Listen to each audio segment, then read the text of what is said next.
छत्तीसगढ़ नाव हमेशा जुड़े रहें खबरों के साथ। नमस्कार, जय जोहार, मैं आकृति और आप देख रहे हैं छत्तीसगढ़ नाव। बांजीपाली के पूर्व कोटवार द्वारा संस्कार पब्लिक स्कूल मार्ग में शासकीय सेवा भूमि की अवैध तरीके से खरीद फरोख्त के मामले को लेकर राजस्व विभाग कड़ी कार्यवाही करने के मूड में दिख रही है। तहसीलदार द्वारा राजस्व निरीक्षकों की जांच टीम गठित कर 2 दिनों में विस्तृत जांच प्रतिवेदन प्रस्तुत करने को आदेश जारी किया है।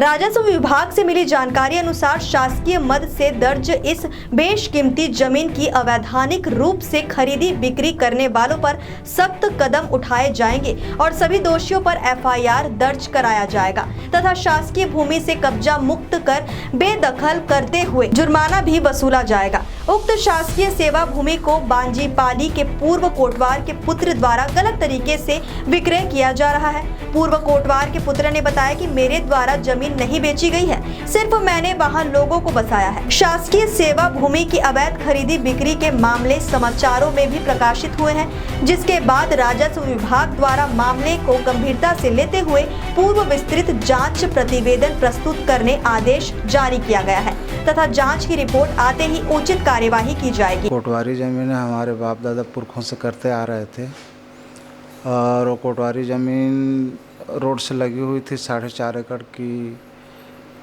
एक ही जगह था और वो 4.5 एकड़ को आज से करीब 2002 या 3 में गगन राठी और बजरंग बंसल मेरे पिताजी के बिना जानकारी के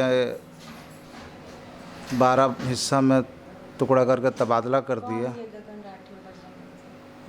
वहीं राठी सालमेंट बना हुआ है, उसका मालिक था, अभी है नहीं। वो बात मेरे बाबूजी को जब पता चला तो मेरे बाबूजी सदमे में पागल हो गए और पागल होकर के नरक गोबर वगैरह खाने लगे और 2007 में उनकी डेथ हो गई।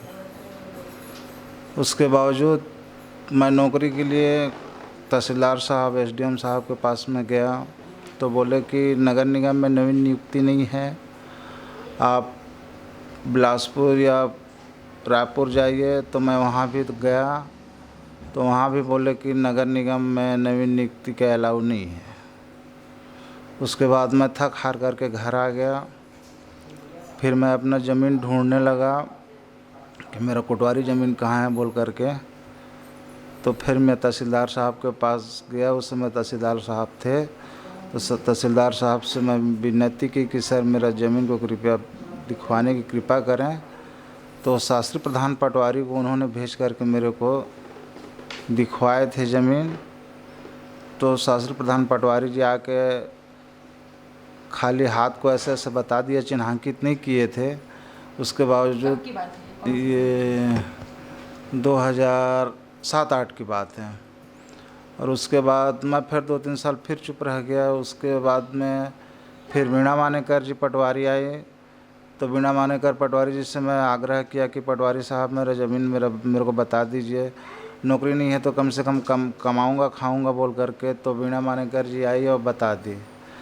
उसके बाद मैंने 1-2 साल उसमें खेती वगैरह भी किया।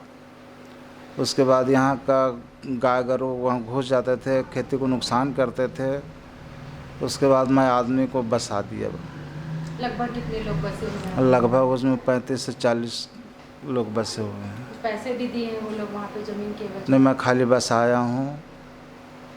वहाँ के लोगों का कहना है कि एग्रीमेंट पेपर उनके पास है। ये सब झूठ है मैम, मैं खाली बस आया हूँ। फ्री में आपने रहने को जगह दी 35? हाँ, वो आए थे मेरे पास, बोले कि हमको बसने उसने के लिए जगह दे दीजिए, दे देना। कोटवार साहब बोले तो मैं बोला चलो बस जा बोल के। जी सर, कोटवारी ज़मीन पे कब्जा वाली बात सामने आई और शासन ने कुछ आदेश भी दिया है, तो इस पर क्या कार्रवाई हुई? मुझे शिकायत प्राप्त हुआ। शिकायत के आधार पर मैंने जांच कार्रवाई के लिए दल गठित किया है। वो लोग सर्वे का काम कर रहे हैं। जैसे मेरे पास रिपोर्ट आ जाएगी उस पर संहिता के आधार पे जो भी कड़ी से कड़ी कार्रवाई होगी उसको करेंगे। कब्जे भी सर रायगढ़ में काफ़ी जगह हो रहे हैं, उस पर क्या कार्रवाई? इसके लिए सभी आरआई पटवारियों को निर्देश दे रखे हैं कि अपने फील्ड में लगातार विजिट करें और जो भी गलत काम हो रहे हैं, चाहे अवैध प्लाटिंग हो रहे हैं, चाहे अवैध कब्जे हो रहे हैं, अवैध अतिक्रमण हो रहे हैं, उनकी रिपोर्टिंग करते रहें। और जैसे ही बरसात ख़त्म हो जाएगा उसके बाद से हम एक सूत्री कार्यक्रम जारी करेंगे और ऐसे लोगों के खिलाफ लगातार कार्रवाई करेंगे। किंडर वैली स्कूल रायगढ़ का सर्वश्रेष्ठ play school. Admission open. Call now.